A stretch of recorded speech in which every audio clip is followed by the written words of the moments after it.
बिस्मिल्लाहिर्रहमानिर्रहीम। Now chapter number 8 probability distributions. अब यहाँ पर आपके स्मार्ट सिलेबस में जस्ट डिस्क्रीट डिस्ट्रीब्यूशन आपने पढ़नी है, डिस्क्रीट रैंडम वेरिएबल पढ़ना है, उससे रेलेवेंट प्रोबेबिलिटी डिस्ट्रीब्यूशन बनानी है। ठीक है, कंटिन्यूस आपके कोर्स में नहीं है।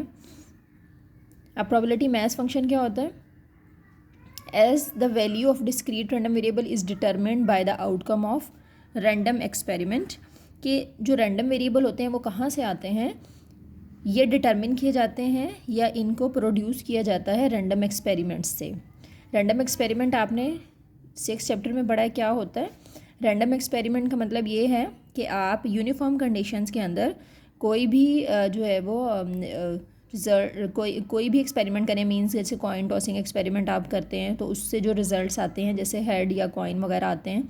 इसी तरह आप डाई रोलिंग एक्सपेरिमेंट करते हैं, उससे आपके पास जो है वो नंबर्स आते हैं। तो ये सारी चीज़ें क्या हैं, रैंडम एक्सपेरिमेंट है। और जो इनकी वैल्यूज़ प्रोड्यूस हो रही हैं, रिजल्ट्स या आउटकम्स आ रहे हैं, वो क्या हैं, रैंडम वेरिएबल की वैल्यूज़ हैं। तो यही यहाँ पे कह रहे हैं कि जो वैल्यूज़ होती हैं रैंडम वेरिएबल की, अगर वो डिस्क्रीट है तो उसका क्या मतलब है कि उसमें वो वैल्यूज़ होंगी जो सिर्फ काउंटिंग से अराइज होती हैं। ठीक है, 1 2 3 4 5 10 20। और कंटिन्यूस का तो आपको पता है कि वो क्या होते हैं, इंटरवल्स होते हैं। ठीक है, तो डिस्क्रीट रैंडम वेरिएबल कहाँ से आता है? Bye the outcome of the random experiment. ठीक है, जो आप रैंडम एक्सपेरिमेंट करते हैं डाई टॉस रोलिंग का या फिर कॉइन टॉसिंग का या फिर प्लेइंग कार्ड्स के ज़रिए करते हैं, तो ये सारे रैंडम एक्सपेरिमेंट हैं और उन्हीं से रैंडम वेरिएबल बनता है और उससे जो है वो वैल्यूज़ जनरेट होती हैं, वो डिस्क्रीट वैल्यूज़ जनरेट होंगी इन तीनों एक्सपेरिमेंट जो मैंने आपको बताए हैं इनसे। One can associate with each possible value of the discrete random variable.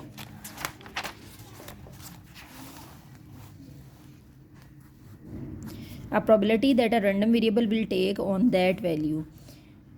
कि जो भी आपके पास वैल्यू आएगी, आप रैंडम वेरिएबल की हर वैल्यू पे जो है वो एक वैल्यू रिकॉर्ड करते हैं। जैसे अगर आपने जो है वो कॉइन टॉसिंग एक्सपेरिमेंट किया है तो उसमें हेड आएगा। अगर आपका इंटरेस्ट जो है वो हेड में है तो फिर आप क्या करेंगे कि अगर आपके पास हेड आया तो आप वो 1 लिखेंगे, अगर आपके पास हेड ना आया तो वो 0 होगा। यानी आप क्या करेंगे कि वैल्यूज़ असाइन करेंगे उन तमाम आउटकम्स को जो कि एक रैंडम वेरिएबल के ज़रिए प्रोड्यूस हो रही हैं। The probability mass function of a discrete random variable y describes the values of y and the probability associated with each of y। यहाँ तक आप इसकी डेफिनेशन कर लें कि ये क्या है, रैंडम जो प्रोबेबिलिटी मैथ फंक्शन है ये क्या है। इसमें ये एक पूरा टेबल होगा जिसमें आउटकम्स होंगी, रैंडम वेरिएबल की आउटकम्स होंगी और उनकी दूसरे कॉलम में उनसे एसोसिएटेड उनकी प्रोबेबिलिटीज़ होंगी। तो ये क्या बन जाएगा, प्रोबेबिलिटी मैथ फंक्शन। अगर ये डिस्क्रीट रैंडम वेरिएबल का है तो ये प्रोबेबिलिटी मैथ फंक्शन कहलाएगा। अगर कंटिन्यूस रैंडम वेरिएबल का है तो प्रोबेबिलिटी डेंसिटी फंक्शन कहलाएगा। तो डेंसिटी फंक्शन आपके कोर्स में नहीं है तो आपने डिस्क्रीट जस्ट पढ़ना है। तो डिस्क्रीट में क्या होगा कि डिस्क्रीट रैंडम वेरिएबल की एक कॉलम में वैल्यूज़ होंगी या आउटकम्स होंगी और दूसरे में उससे रिलेटेड या एसोसिएटेड उसकी प्रोबेबिलिटीज़ होंगी। तो ये प्रोबेबिलिटी मैथ फंक्शन कहलाएगा। नेक्स्ट है, इससे रिलेटेड एग्जाम्पल है 8.1। अ coin is tossed 3 times and let the random variable y denote the number of upturn heads, find the probability math function. एक कॉइन को 3 टाइम टॉस किया गया है या 3 कॉइन को 1 टाइम टॉस किया गया है। ठीक है, एक ही बात है। And let the random variable y, और जो रैंडम वेरिएबल आएगा उसको आपने y का नेम देना है। y क्या डिनोट करता है, नंबर ऑफ अपटर्न्ड हेड्स, कि उसके हेड्स जो हैं वो कितने आ रहे हैं। तो प्रोबेबिलिटी मैथ फंक्शन बनाए। जब आप 3 कॉइन्स को टॉस करते हैं तो आपके पास कौन कौन सी आउटकम्स आ सकती हैं, वो तमाम पॉसिबिलिटीज़ आपने ले लेनी है।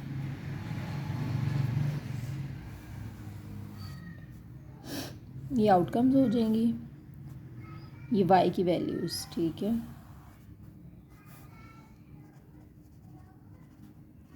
Values of y। आउटकम्स कौन सी आ सकती हैं, जब आप किसी भी 3 कॉइन्स को जब आप टॉस करेंगे, एक कॉइन को 3 टाइम टॉस करें तो ये हो सकता है कि तीनों ही हेड आ जाएं। ठीक है, फिर क्या हो सकता है कि 2 हेड और 1 टेल आए, फिर हो सकता है कि 1 हेड टेल और फिर हेड आए। आपने तमाम किस्म की पॉसिबिलिटीज़ ले लेनी है। फिर ये हो सकता है कि 1 हेड और 2 टेल्स आ जाएं, और फिर क्या हो सकता है कि 1 टेल और 2 हेड आ जाएं, ठीक है। फिर ये हो सकता है कि डबल टी और एच आ जाए, और फिर ये हो सकता है कि तीनों टेल्स ही आ जाएं। एक कॉइन की 2 आउटकम्स होती हैं, तो 3 कॉइन्स की कितनी आउटकम्स होनी चाहिए? 3 रेज़ टू पावर 2, ठीक है, 2 raise to power 3, sorry 2 raise to power 3 होनी चाहिए। 8, अच्छा 1 रहती है, 8 होनी चाहिए। सारी पॉसिबिलिटीज़ देख लें। THT आई थिंक हमने नहीं लिया, THT, ठीक है। तो यहाँ पर आप देख लें कि 8 होनी चाहिए आउटकम्स,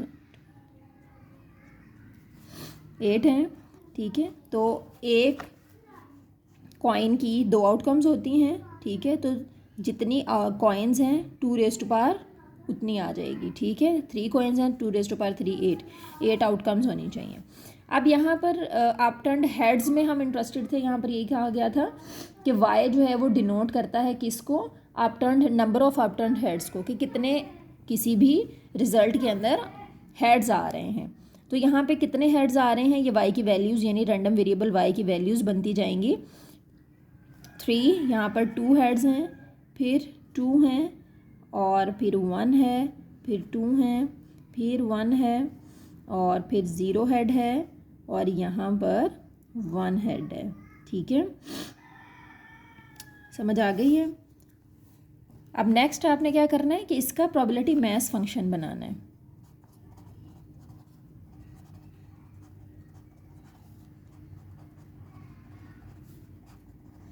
वो कैसे बनेगा? आपने y की वैल्यू, आपने क्या पढ़ा था डेफिनेशन में कि रैंडम वेरिएबल y, कुछ से अगर हम उसको y से डिनोट करते हैं, x भी हो सकता है, कि अगर रैंडम वेरिएबल y जो है वो हम लें, उसकी वैल्यूज़ हों और फिर उससे एसोसिएटेड उसकी प्रोबेबिलिटीज़ हों, तो वो प्रोबेबिलिटी मैथ फंक्शन कहलाएगा। अब इसको हम बना लेते हैं, कैसे बनेगा? y, अब इसके अंदर वैल्यूज़ आ जाएंगी। आपने तरतीब से सारी वैल्यूज़ लिख लेनी है। 0 हेड, 1 हेड, 2 हेड, और फिर 3 हेड्स। अब उसकी प्रोबेबिलिटीज़ आ जाएंगी। टोटल कितनी आपके पास आउटकम्स हैं? 8 आउटकम्स हैं, ठीक है। ये प्रोबेबिलिटी ऑफ y आ जाएगा। y की प्रोबेबिलिटीज़ कैसे होंगी? अब 0 जो है वो आपने देख लेना। टोटल 8 आउटकम्स हैं, टोटल 8 आउटकम्स में 0 जो है वो आपके पास कितने टाइम्स आया है? 1 टाइम्स, यानी 0 हेड आपके पास एक ही दफ़ा आया है, तो 1/8। उसके बाद 1 हेड कितने टाइम्स आया है? 3 टाइम्स, तो 3/8। 2 हेड्स भी 3 टाइम आया है, तो 3/8। और उसके बाद 3 हेड्स कितने टाइम आया है? ये भी एक ही आउटकम है आपके पास, तो 1/8, ठीक है। आपने इनको काउंट करना है कि ये कितनी बार जो है वो ये वाला नंबर आपके पास आया है, ठीक है। तो टोटल यहाँ पर क्या होगा? 1, क्योंकि ये ऊपर वाला 8 बनेगा। तो this is probability math function. Next है simple univariate, discrete and continuous distribution. Continuous तो आपने पढ़नी नहीं है, सिर्फ सिंपल यूनिवेरिएट डिस्क्रीट को हम पढ़ लेते हैं। इसका मतलब ये है कि हर नंबर पे जो प्रोबेबिलिटी है वो सेम रहेगी। अब यहाँ पे ये किस तरह से सेम रहती है? जब आप एक डाई को रोल करते हैं तो उसकी वैल्यूज़ जो है वो वाई में वैल्यूज़, अगर वाई इक्वल हो कि हम डाई रोलिंग एक्सपेरिमेंट के, तो यहाँ पर फिर वाई में कितनी वैल्यूज़ होंगी? 1 से लेकर 6 तक। तो अब उनकी प्रोबेबिलिटीज़ क्या होंगी? अगर आप एक डाई को रोल कर रहे हैं तो ये सारी आउटकम्स जो हैं वो एक ही दफ़ा आएंगी। 1 जो है वो जब आप एक डाई को रोल करते हैं तो एक ही दफ़ा आता है, तो टोटल 6 जो है वो उसके आउटकम्स हैं, तो 1/6 आ जाएगी 1 की प्रोबेबिलिटी भी। इसी तरह 2 की भी 1/6 आएगी, 3 भी एक ही दफ़ा आ सकता है, 4 भी एक दफ़ा, 5 और 6 भी। तो हर एक के आने की जो प्रोबेबिलिटी है वो सेम है, इसको यूनिवेरिएट बोलते हैं, ठीक है। तो ये सिंपल यूनिवेरिएट जो है वो आपके पास डिस्ट्रीब्यूशन है। अब इसमें इसको हम एक और फॉर्म में भी लिख सकते हैं, और वो ये है F of Y is equal to, यानी वाई का जो फंक्शन है वो किसके इक्वल है, 1/6 के इक्वल है वाई की हर वैल्यू के लिए। वाई की हर वैल्यू के लिए वो सेम है। जब वाई की वैल्यू 1 थी तो तब भी वो 1/6 है। यहाँ पी ऑफ वाई भी लिख सकते हैं, एफ ऑफ वाई भी लिख सकते हैं। जब 2 थी तो तब भी 1/6 है, 3 भी तो 1/6, 4, 5 एंड सो ऑन 6 तक ये 1/6 ही रहा। 0 पे ये इसकी कोई प्रोबेबिलिटी नहीं है, ठीक है, तो 0 पे इसलिए अदरवाइज लिख दिया। नेक्स्ट प्रॉपर्टीज़ हैं प्रोबेबिलिटी मैस फंक्शन की एंड प्रोबेबिलिटी डेंसिटी फंक्शन की, तो आपने पढ़नी प्रोबेबिलिटी मैस फंक्शन की प्रॉपर्टीज़ देखें। सबसे पहली है let y be a discrete random variable and probability of y be its probability mass function, ठीक है। y एक रैंडम वेरिएबल हो और प्रोबेबिलिटी ऑफ y इसका मैस फंक्शन हो, तो प्रोबेबिलिटी ऑफ y जो है यानी जो सेकंड कॉलम है उसको सेटिस्फाई करना चाहिए इन 2 कंडीशंस को। पहली ये है कि ये जो प्रोबेबिलिटी है ये 0 से 1 के दरमियान लाई करनी चाहिए। इसका मतलब ये है कि जो भी आपके पास पी ऑफ वाई वाले कॉलम में वैल्यूज़ आती हैं वो ये नेगेटिव नहीं हो सकती और 1 से इंक्रीज़ नहीं कर सकती, ठीक है, 0 से 1 के दरमियान लाई करेंगी। नेक्स्ट है द प्रोबेबिलिटी, यानी प्रोबेबिलिटी जो है वो ऑलवेज नंबर होता है जो कि 0 से 1 के दरमियान लाई करता है, ठीक है। तो ये आपने ध्यान रखना है इस बात का, ये एमसीक्यूज़ में भी आ सकता है। उसके बाद है summation P of Y is equal to 1, यानी जितनी भी प्रोबेबिलिटीज़ हैं सेकंड वाले कॉलम में आपके पास वो क्या, उनका सम क्या होगा, 1 होगा, ठीक है। जैसे कि मैंने आपको बताया था इसमें कि आप जब इनको सम करेंगे तो ये यहाँ पे क्या आएगा, 1 आएगा, ठीक है, क्योंकि ऊपर भी 8 बनेगा नीचे भी 8, 8/8 इज इक्वल टू 1। यानी प्रोबेबिलिटीज़ वाले कॉलम को जब आप सम करें, ये समेशन का मतलब सम करें, तो वो क्या आएगा, 1 के इक्वल आएगा। ये आपने अच्छे तरीके से याद करनी है, ये शॉर्ट क्वेश्चंस में आएगा। नेक्स्ट एग्जांपल 8.2 देखें। अब इनको क्वेश्चंस को करना कैसे है, committee of size 3 is to be selected at random from 3 women and 5 man. ये बिल्कुल ऐसे ही है जैसे आपने प्रीवियस चैप्टर में बॉल्स वाले क्वेश्चन किए हैं कि उसमें बॉल को सिलेक्ट किया जाता था और डिफरेंट कलर की बॉल दी जाती थी। अब यहाँ पर क्या है कि मैन और वुमेन दिए गए हैं, 3 वुमेन हैं एंड 5 मैन हैं, और एक कमेटी बनानी है 3 लोगों पर मुश्तमिल हो जो, ठीक है, उसका साइज़ 3 हो। Obtain a probability distribution for the number of women selected for the committee. अब ये जो कमेटी बनानी है किसी एक में ही हम इंटरेस्टेड होंगे, जैसे हमने अभी एग्जाम्पल की थी उसमें हम हेड्स में इंटरेस्टेड थे कि जितने नंबर ऑफ़ हेड्स आएंगे 0 हेड, 1 हेड, 2 हेड और 3 हेड, ठीक है, तो हमने हेड्स को ही काउंट किया था वहाँ पर। यहाँ पर हमने किसको काउंट करना है, नंबर ऑफ़ वुमेन, वुमेन लेनी है। वुमेन कितनी है, 3 है, 0 1 2 3 हमारा क्या हो जाएगा, रैंडम वेरिएबल हो जाएगा। सेलेक्ट करें फॉर द कमेटी, ठीक है, ऑब्टेन करें probability distribution for the number of women select for the committee. हाँ जी, अब देखें ये कैसे होगा। आपने लेनी है सबसे पहले नंबर ऑफ़ वुमेन कितनी है, 3, और नंबर ऑफ़ मैन है 5, टोटल हो गए 8। सेलेक्ट कितनी करनी है, 3। तो आप वैसे ही करना है बिल्कुल जैसे आपने कम्बिनेशन वाले मेथड से किया था कि कितने वेज में ये सिलेक्ट होगा। जैसे एन ऑफ एस आप उसको बोलते थे, यहाँ पर एन ऑफ एस नहीं लिखेंगे, जस्ट इसको जो है वो टोटल सैम्पल पॉइंट्स लिख दें, तो वो कितना हो जाएगा, 8C3। हाँ जी, वुमेन एंड मैन आपने लिख लिए। सेलेक्टेड जो हैं वो सिलेक्ट आपने 3 करनी है, तो नंबर ऑफ़ सैम्पल पॉइंट्स कितने बनेंगे, 8C3, 56 हो गया। नेक्स्ट आपने करना है कि अपना रैंडम वेरिएबल जो आपको जिसमें इंटरेस्ट बताया गया है वो लिख लेना है। इंटरेस्ट किस में है, वुमेन में, नंबर ऑफ़ वुमेन में, तो आपने लिख लेना है। लेट एक्स या वाई जो भी डिनोट कर लें, let Y is equal to number of women,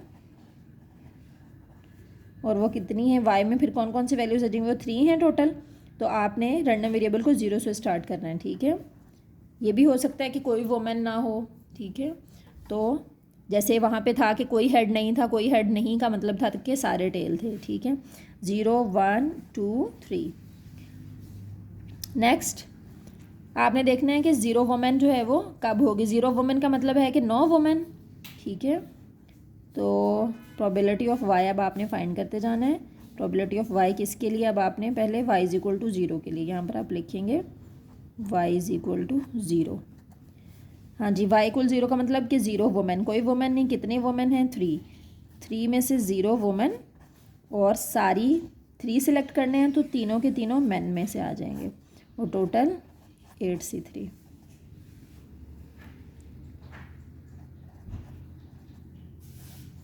next, probability of y is equal to 1। y equal 1 का मतलब ये है कि 1 वुमेन, तो 3 में से 1 वुमेन, बाकी 2 बचे वो आपने मैन में से ले लिए और 8C3 ये आ जाएगा 30/56।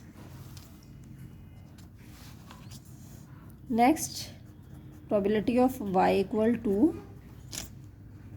इसका मतलब ये होगा कि 2 वुमेन, 3 में से 2, 5 में से 1 मैन, 8 में से 3, 15/56। Next, y equal 3। y equal 3 का मतलब ये होगा कि तीनों की तीनों वुमेन हो और 0 मैन हो, तो ये आ जाएगा 1/56। प्रोबेबिलिटी डिस्ट्रीब्यूशन बना लें।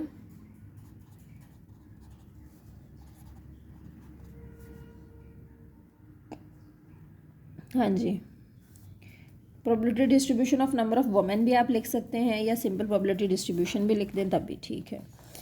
तो क्या आ जाएगी? सबसे पहले y की वैल्यूज़ लिखेंगे, क्या क्या वैल्यूज़ थी, और उसके बाद उसकी प्रोबेबिलिटीज़ लिखेंगे कि क्या थी। पहले 0 वैल्यू है, 1 है, 2 है और 3 है। अब इसकी आपने प्रोबेबिलिटीज़ लिख देनी है जो आपने फाइंड की हैं। 0 पे क्या प्रोबेबिलिटी थी? 10/56 और 1 पे थी 30/56, 2 पे थी 15/56 और 3 पे थी 1/56। ठीक है, इसको यहाँ पर 1 बनना चाहिए।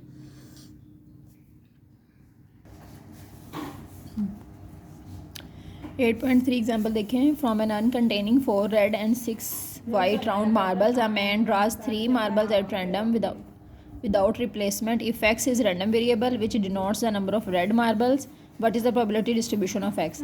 अब यहाँ पर रेड और वाइट हैं, टोटल 10 हो जाएंगे। ठीक है, उसी तरह पहले की तरह करना है कि 3 ड्रा करने हैं और अब x जो रैंडम वेरिएबल है वो रेड मार्बल्स हैं। ठीक है, तो x में क्या हो जाएगा? 0 से लेकर 4 तक वैल्यूज़ आ जाएंगी और टोटल 3 ड्रा करने हैं। ठीक है, ये इन्फॉर्मेशन गिवन है।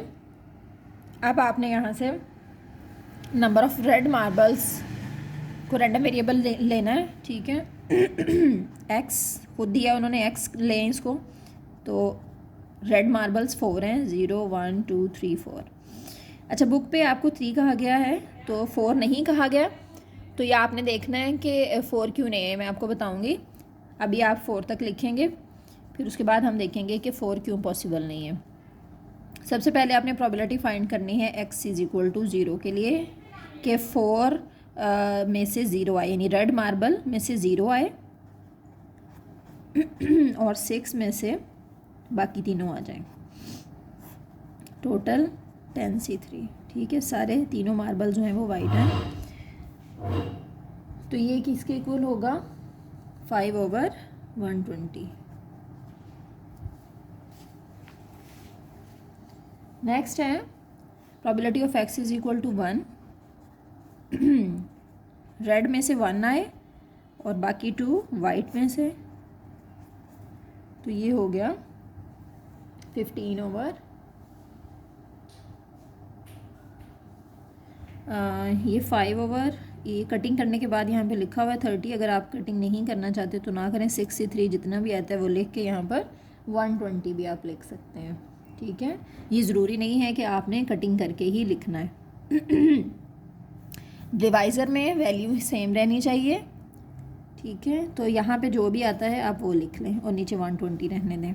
इसी तरह यहाँ पर आप कैलकुलेट करेंगे। ठीक है, 4C1 × 6C2 और नीचे आ जाएगा 120 जो भी आएगा। नेक्स्ट x इक्वल 2 करेंगे, रेड में से 2 आए और वाइट में से 1 आए ठीक है, नेक्स्ट 3 के लिए करेंगे। रेड में से ही सारे आए और वाइट में से कोई भी ना आए। अब अगर हम 4 के लिए करते हैं तो 4 तो हमने ड्रा ही नहीं करने, हमने ड्रा जो है वो 3 करने हैं, टोटल लेने ही निकालने ही वहाँ से 3 हैं। तो x इक्वल 4 का मतलब ये होगा कि 4 मार्बल्स में से 4 लेने हैं। तो ये इसलिए पॉसिबल नहीं है क्योंकि आप रिस्ट्रिक्शन क्या है कि आपने 3 ड्रा करने हैं, तो इसलिए आप 4 में से 4 नहीं ले सकते, तो इसलिए जो है वो 4 पॉसिबल नहीं है। तो हमारा रैंडम वेरिएबल जो है वो वहीं तक होता है जहाँ तक हमारे नंबर ऑफ़ ड्रान आइटम्स होते हैं। तो इसलिए x में 0 1 2 3 तक ही वैल्यूज़ आएंगी। अब नेक्स्ट आप इसकी प्रोबेबिलिटी डिस्ट्रीब्यूशन बना लेंगे बिल्कुल ऐसे ही जैसे आपने प्रीवियस क्वेश्चन में बनाई थी।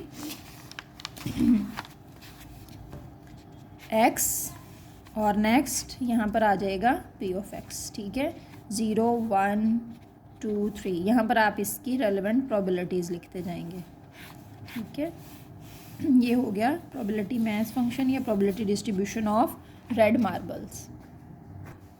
नेक्स्ट 8.4 देखें, given the discrete probability math function. ये मैथ फंक्शन आपको दिया हुआ है, यानी पी ऑफ एक्स दिया हुआ है, एक्स दिया हुआ है, तो इसलिए इसको मैथ फंक्शन बोला है। तो प्रोबेबिलिटी डिस्ट्रीब्यूशन आपने इसकी बनानी है, यानी एक्स और पी ऑफ एक्स से जनरेट होने वाली जो वैल्यूज़ हैं आपने उनको एक टेबल में लिखना है। जनरेट आपने इसको कैसे करना है, एक्स की वैल्यूज़ आपको 0 से लेकर 4 तक दी गई हैं, जहाँ जहाँ एक्स है। अब देखें 4c यहाँ पर x, फिर उसके बाद 1/2 raise to power x, 1/2 raise to power 4 minus x। तो जहाँ जहाँ x है आपने वहाँ वैल्यूज़ पुट करनी है और p ऑफ x की वैल्यूज़ आ जाएंगी। यहाँ पे p ऑफ x में सबसे पहले आपने 0 पुट करना है x की जगह पे। x इक्वल 0 के लिए हर x में आपने 0 पुट करना है। 4c 0, 1/2 raise to power 0, 1/2 raise to power 4 minus 0, 4c 0 1, 1/2 raise to power 0 भी 1, 1/2 रेज़ टू पावर 4, 1/16। नेक्स्ट 1 के लिए करेंगे, इसी तरह आपने 1 पुट कर लेना है, 1/2 रेज़ टू पावर 4 माइनस 1। तो यहाँ पर भी 16 ही आएगा नीचे, क्योंकि 3 यहाँ पर है पावर और 1 यहाँ पर है, इधर आ जाएगा 4 ऊपर, 4/16। Next x equal to 4c2, 1/2 raise to power 2, 1/2 raise to power 4 minus 2, ठीक है। 4c2 आप कर लें 6 होता है, 6/16। x इक्वल 3 के लिए करेंगे 4c3, 1/2 raise to power 3, 1/2 raise to power 4 minus 3, 4c3 4, 4/16। Next x equal 4, 4c4, 1/2 4, 1/2 4 minus 4, ये 0 हो गया, 1 हो गया और ये आ गया 1/16। अब x और p ऑफ x को आपने एक टेबल में लिखना है, तो प्रोबेबिलिटी डिस्ट्रीब्यूशन बन जाएगी। हाँ जी, x में कौन सी वैल्यूज़ हैं, 0 1 2 3 एंड 4, और नेक्स्ट p ऑफ x आप लिख लेंगे 1/16। नेक्स्ट है 4/16, 6/16, 4/16, 1/16, ठीक है। ये हो गया प्रोबेबिलिटी डिस्ट्रीब्यूशन। एक्सरसाइज में इससे रेलेवेंट जो क्वेश्चन हैं वो 2 3 4 5 हैं, ठीक है, ये आप कर लें। 8.6 का जो सेकंड पार्ट है ये मैं आपको करवा दूँगी, बाकी ये सारे कर लें।